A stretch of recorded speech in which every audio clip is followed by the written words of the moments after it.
नमो बुद्धाय। बाबा साहब रेडियो के इस नए विचार प्रवाह में सभी का स्वागत है। नमो बुद्धाय। हमारा उद्देश्य हमेशा की तरह मानवता के उत्थान और एक बेहतर समाज के लिए बाबा साहब के सपनों और तथागत बुद्ध के दर्शन को सब तक पहुंचाना है। और आज हम एक बहुत ही गहरे और प्रासंगिक विषय पर चर्चा करने वाले हैं। जी, हम उन तथ्यों और विश्लेषणों को देखेंगे जो भगवान बुद्ध ने भविष्य के बारे में कहे थे। और सवाल ये है कि क्या वो बातें आज सच होती दिख रही हैं?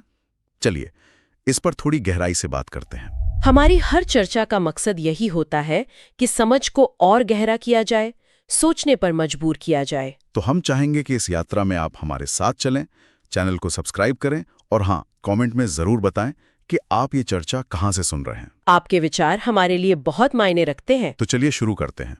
कल्पना कीजिए एक शांत सुबह है और एक युवा भिक्षु भगवान बुद्ध के पास आता है और उसके मन में भविष्य को लेकर एक बहुत गहरा सवाल है। वो पूछता है, भगवान, क्या भविष्य में दुनिया बदल जाएगी? और बुद्ध का जो उत्तर है वो आज की जीवन की एक बहुत ही सटीक तस्वीर जैसा लगता है। उन्होंने कहा था कि एक समय आएगा जब मनुष्य की आयु लंबी दिखेगी, पर जीवन छोटा लगेगा। ये थोड़ा अजीब लगता है सुनने में।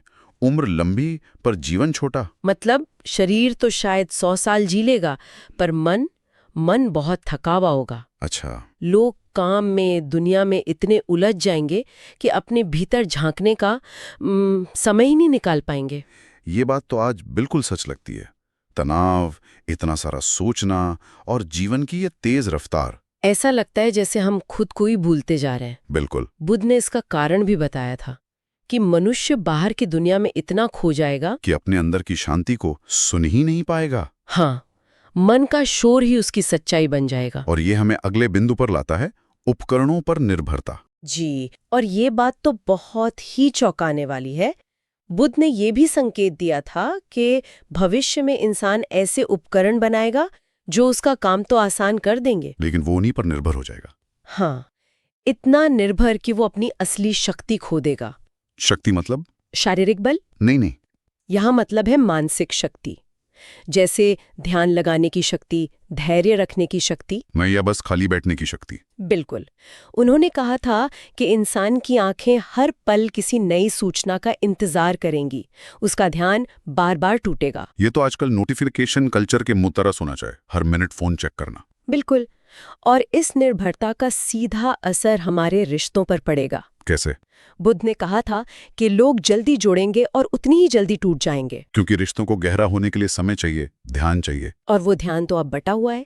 उन्होंने ये भी कहा कि लोग अपने ही घर में अकेलापन महसूस करेंगे। ये बहुत गहरी है। संवाद सिर्फ शब्दों का होगा, मन का नहीं। मतलब लोग एक दूसरे को समझने के लिए नहीं, बस जवाब देने के लिए सुनेंगे। जी, और प्रेम में धैर्य नहीं रहेगा। ये अकेलापन इतना बढ़ जाएगा कि लोग खुद से भी डरने लगेंगे, अपने साथ खाली बैठने से घबराएंगे। तो हम मानसिक रूप से थके हुए हैं, तकनीक पर निर्भर हैं और रिश्तों में अकेले। इसके बाद एक और चौंकाने वाली बात आती है, प्रकृति से हमारी दूरी। हाँ, और ये तो आज हम अपनी आंखों से देख रहे हैं। बुद्ध ने कहा था कि मनुष्य पेड़ों को सिर्फ लकड़ी समझेगा और नदियों को सिर्फ एक संसाधन। उसका लोभ उसे अंधा कर देगा और वो जल, वायु, धरती सबको दूषित कर देगा। ये तो बिल्कुल आज की क्लाइमेट चेंज की कहानी है। बिल्कुल।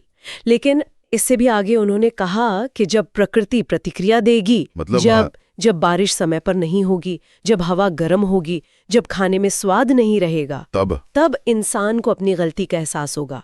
उसे समझना होगा कि धरती केवल जमीन का टुकड़ा नहीं, हमारी जननी है। और यही समझ उसे वापस प्रकृति की ओर ले जाएगी। हाँ, और यही लौटना, यही उसकी मुक्ति की शुरुआत होगी। तो इसमें भी एक उम्मीद है, हमेशा।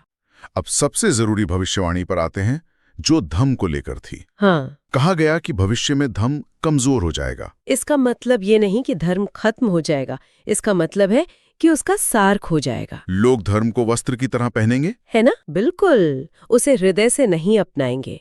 उपदेश तो बहुत दिए जाएंगे, पर जीवन में अभ्यास नहीं होगा। शास्त्र के शब्द तो रहेंगे, लेकिन उनका अर्थ खो जाएगा।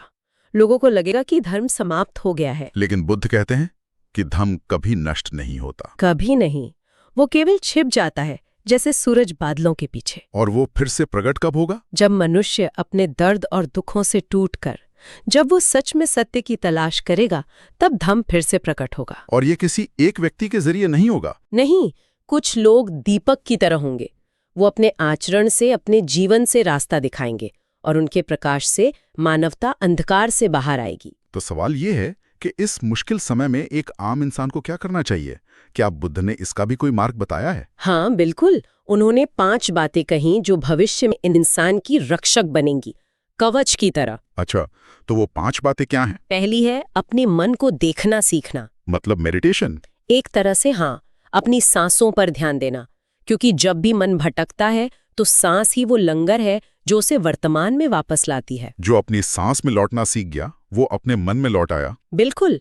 दूसरी बात है करुणा का पालन। करुणा क्यों इतनी जरूरी है? क्योंकि भविष्य का समाज बहुत कठोर होगा, बहुत प्रतिस्पर्धी।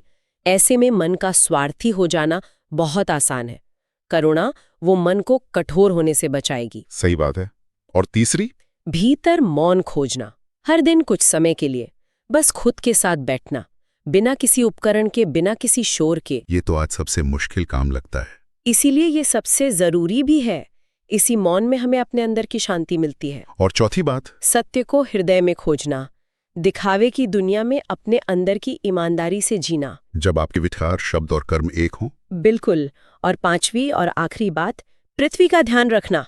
हम वापस प्रकृति पर आ गए। हाँ, क्योंकि सब कुछ जुड़ा हुआ है। ये समझना कि हम प्रकृति से अलग नहीं हैं। अगर हम प्रकृति का सम्मान करेंगे तो प्रकृति हमारे रक्षा करेगी। तो ये 5 चीजें हैं: अपने मन को देखना, करुणा, मौन, सत्य और प्रकृति का सम्मान। हाँ, ये एक तरह का व्यक्तिगत रोड मैप है। और इन सब के ऊपर वो एक महावाक्य आता है जो हर युग के लिए सच है: अपदीपो भव। स्वयं अपना दीपक बनो। इसका क्या अर्थ है? इसका अर्थ है कि जब बाहर अंधेरा बढ़े, जब कोई रास्ता ना दिखे, तब किसी और से उम्मीद मत करो। प्रकाश अपने अंदर ही खोजना होगा। हाँ, आपकी अपनी जागरूकता, आपकी अपनी समझ ही आपका मार्गदर्शन करेगी। जिसने अपने भीतर दीपक जला लिया वो किसी भी अंधेरे का गुलाम नहीं रहता। वो समय से ऊपर उठ जाता है। बिल्कुल। मानवता कभी पूरी तरह नहीं खोती। जब अंधेरा सबसे गहरा होता है तभी प्रकाश सबसे तेज चमकता है। तो आज की ये चर्चा हमें ये सोचने पे मजबूर करती है कि भविष्य कहीं लिखा नहीं है, वो हमारे कर्मों से ही बनता है। जी, और बाबा साहब रेडियो का यही पवित्र उद्देश्य है कि हम सब मिलकर बाबा साहब के सपने को साकार करें। बुद्ध का जीवन दर्शन समाज, राष्ट्र और पूरी मानवता के उत्थान का मार्ग है। समानता, स्वतंत्रता और न्याय के मूल्यों को अपने जीवन में उतारें। हम आशा करते हैं कि आप हमसे लगातार जुड़े रहेंगे। हमारे चैनल को सब्सक्राइब करना ना भूलें और कमेंट करके जरूर बताएं कि आप हमें कहां से सुन रहे हैं। आपके विचार हमारे लिए बहुत महत्वपूर्ण हैं। अगले एपिसोड में एक नए विषय के साथ फिर मिलेंगे। नमो बुद्धाय। जय बाबा साहब। जय भारत।